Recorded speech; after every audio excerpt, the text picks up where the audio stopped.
These Afghan refugees who fled the Taliban say coming to Greece was the biggest mistake they ever made. They call their life in Greece a nightmare.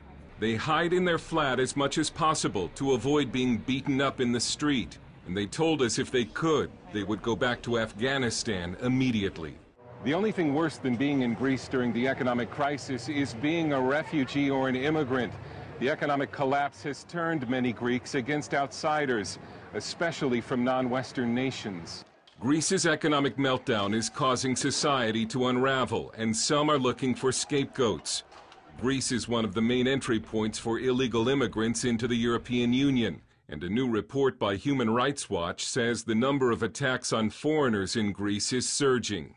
Sahar Lankar from Iran is a Christian who ministers to refugees in Athens. If they look different than Greeks, like if they're Pakistanis or they are Afghans or they look Chinese, they have to be really careful because now they get beaten up for no reason. Like Ahmad from Pakistan, who was beaten up by a large group of people. They are asking me, what's your country?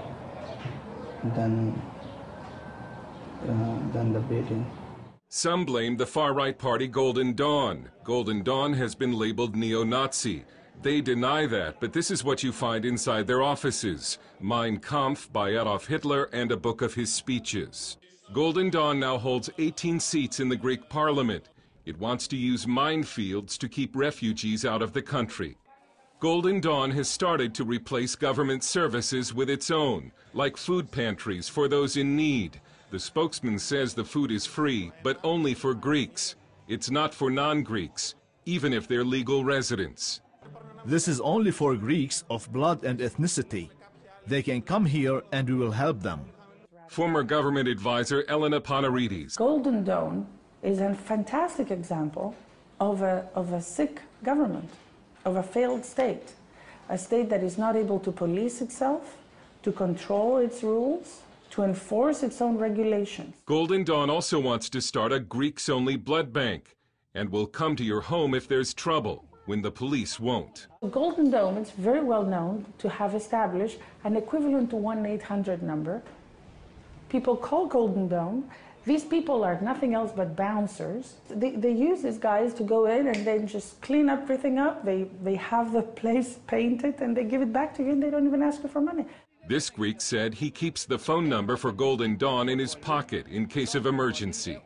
But this Afghan refugee family is excluded from Greek society.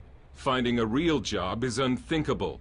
They survive only by raiding dumpsters and fixing and reselling old shoes and junk. Tahir says he can only send his 5-year-old boy to kindergarten if he and his wife agree to be the janitors, cleaning the classroom once a week.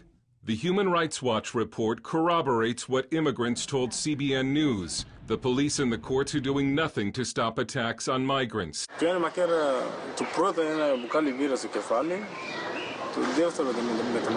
One reason could be that it's reported the police overwhelmingly support Golden Dawn.